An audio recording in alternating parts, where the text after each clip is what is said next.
আসসালামু আলাইকুম সুপ্রিয় দর্শক মণ্ডলী, আশা করি সকলেই ভালো আছেন। বাংলা কৃষি কথা চ্যানেলে আরেকটি নতুন পর্বে আপনাদেরকে স্বাগতম জানাচ্ছি। দর্শক দেখতে পাচ্ছেন যে আমার হাতে এখানে দেখেন মাশাআল্লাহ কতগুলো ডিম। এগুলো কোনো বিদেশি মুরগির ডিম না, এগুলো হচ্ছে একদম পিওর দেশি মুরগির ডিম। তো আসলে আজকের ভিডিওটি করার একটাই উদ্দেশ্য, আপনারা যারা আমার আগের ভিডিওতে দেখছেন আমি বলছিলাম যে আসলে দেশি মুরগি পালন কিন্তু লাভজনক। তো আলহামদুলিল্লাহ আমি সেই অনুযায়ী হাট থেকে 5টি দেশি মুরগি কিনে আনি, আপনারা হয়তো আমার আগের ভিডিওতে দেখছেন। তো কিনে আনার পর যে কাজটি হলো, আলহামদুলিল্লাহ মুরগিগুলো কিনে আনার বেশ কয়েকদিন পর থেকেই আমার একটা মুরগি ডিম পারছে। কালো একটা মুরগি ছিল, সে বেশ কিছু ডিম পারার পর মুরগিটা একটু অসুস্থ হয়ে যায়। তো তার ডিমগুলোকে আমরা হচ্ছে আলাদাভাবে ফুটানোর ব্যবস্থা করি। তো এর কয়েকদিন পর থেকেই এই হচ্ছে আমার সুন্দরী মুরগি, এর নাম রাখছি কিন্তু আমি সুন্দরী। দেখেন এর ভিডিও হয়তো আপনারা দেখছেন, যারা আমার ভিডিও রেগুলার দেখেন। দেখেন মাশাআল্লাহ কত সুন্দর। এই দেখেন তারা হচ্ছে আজকেও ডিম পারছে। এই দেখেন মাশাআল্লাহ মাশাআল্লাহ, সকলে মাশাআল্লাহ বলে, কিন্তু সে আজকেও ডিম পারছে। তো আসলে এই ভিডিওটি করার একটাই উদ্দেশ্য যে আসলে দেশি মুরগি পালন কতটা লাভজনক। তো এই সুন্দরী তার কয়েকদিন পর থেকেই ডিম পারে।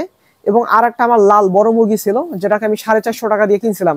ওই মুরগিটা ফার্স্ট টাইম আমার বাসায় ডিম দিছে, এর আগে কিন্তু কখনোই ডিম দেয় নাই, প্রথম। তো আলহামদুলিল্লাহ আল্লাহ পাকের কাছে লাখো শুকরিয়া, আপনাদের কাছে গুনে গুনে দেখাই। ওই মুরগিটার ছবি আমি ডিসপ্লের মধ্যে দেওয়ার চেষ্টা করবো যে সে কতগুলো ডিম দিয়েছে। দেখেন 1 2 3 4 5 6 7 8 9 10 11 12 13 14 15, সেখানে 15 পিস ডিম দিয়েছে এবং 1 পিস ডিম আমরা ভাইজা খাইছি। তো যাই হোক, এটা হচ্ছে আমার ওই মুরগিটা ডিম। লাল একটা যে মুরগি ছিল, যে ফার্স্ট টাইম ডিম দিয়েছে, সে প্রথম অবস্থায় 16 পিস ডিম দিয়েছে। তো তাদের গতকাল থেকে কুচে আসা ভাব। তো আলহামদুলিল্লাহ আজকে আমি তাদেরকে কুচে বসাবো, সেই জন্যই ভিডিওটি মূলত করা। এই যে দেখেন আমি তাদেরকে এখন কুচে বসার জন্য ডিমগুলো সাজিয়ে দিচ্ছি। আর আমি এখানে ফলের ক্যারট দিয়ে খুব সুন্দরভাবে খাঁচা করেছি।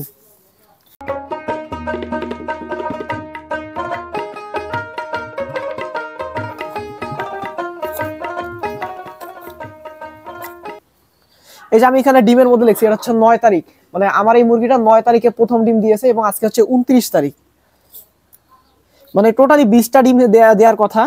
তো এর মধ্যে সে হচ্ছে টোটালি ডিম দিয়েছে 16 থেকে 17টা।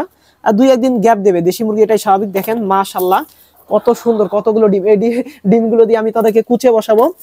আপনারা অবশ্যই আমার জন্য দোয়া করবেন, আল্লাহ রাব্বুল আলামিন আমার ব্যবসায় যেন বারাকা দান করে। আর এই ডিমগুলো হচ্ছে এই মুরগিটা আমি এক খামারির বাসায় চিকিৎসা করতে গেছিলাম। তো সেখান থেকে পছন্দ হয়, আমি তার সঙ্গে দাম দর করে মাত্র এই মুরগিটা শুধু 300 টাকা দিয়ে কিনছি। এটা কিন্তু একটা বয়স্ক বুড়ানি মুরগি, আমরা যেটাকে বলি আমাদের আঞ্চলিক ভাষায়। তো এই হচ্ছে তার ডিম। আমি এই ডিমগুলোকে কুচে বসাবো, সে দেখেন কুচে বসছে। তো আমি তাদের জন্য যে কুচে বসার ব্যবস্থা করছি 2। এই মুরগিটা প্রথম ডিম দিয়েছিল 17 তারিখে, এটা হচ্ছে তার ফার্স্ট ডিম। 3 4 5।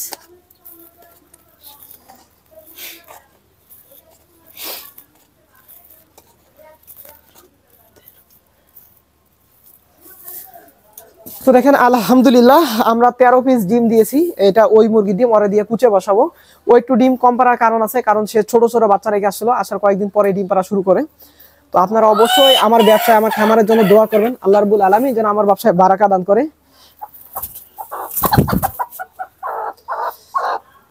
মানে দেখলে অবাক হবেন যে দেখেন মানে কতগুলো ডিম পারছে, মানে যেটা আসলে সত্যি অনেক খুশির বিষয়। মানে এরকম ডিম পারলে কান্না ভালো লাগে বলেন। মানে ফার্স্ট টাইম মানে দেখতে খুবই ভালো লাগতেছে। এই যে সোনামণি, এটা হচ্ছে তোমার ডিম, তুমি এখানে খুব সুন্দরভাবে তা দিবা। আর এটা হচ্ছে ওই সুন্দরের ডিম, সুন্দরী অবশ্য এখন নিচে খাইতে গেছে। তো বন্ধুরা আশা করি সকলেই ভালো থাকবেন, সুস্থ থাকবেন। এবং আমার এই ভিডিওটি যদি আপনাদের ভালো লেগে থাকে তো অবশ্যই আমার চ্যানেলটিকে সাবস্ক্রাইব করবেন। আমার চ্যানেলের নাম হচ্ছে বাংলার কৃষি কথা। এই নামে আপনারা ফেসবুক পেজেও আমাকে পেয়ে যাবেন ইনশাল্লাহ। তো আপনাদেরকে বলবো, আপনারা যারা দেশি মুরগি লালন পালন করবেন, দেশি মুরগিতে আসলে অনেক বেনিফিট, অনেক লাভ। আপনারা জাস্ট বাড়ির খাবার দিয়ে মুরগি লালন পালন করতে পারেন। এবং যদি ডিমের চাহিদা বেশি পেতে চান, সেক্ষেত্রে লেয়ার ফিট খাবেন, তাহলে হতে পারে আরো ভালো কিছু আসবে। আমার মুরগিগুলোকে আমি বরাবর জন্য এই খাদ্যগুলোই খাওয়াই, যে এখানে খাদ্যগুলো দেখেন। এখানে এক ধরনের লেয়ারের খাদ্যের সঙ্গে বেশ কিছু আমাদের যে খুদ, চাল, ভুট্টা ভাঙা এগুলো মিক্সড করছি, এগুলোই খাওয়াই। আসলে আমি ভিডিওটি করতেছি আমার ঘরের মধ্যে, এই জন্য আলোর স্বল্পতার জন্য হয়তো বা ভিডিওটা ভালো আসতেছে না। তো সকলে সুস্বাস্থ্য কামনা করে আজকের ভিডিও এখানে শেষ করতেছি। আসসালামু আলাইকুম ওয়া রাহমাতুল্লাহি ওয়া বারাকাতুহু।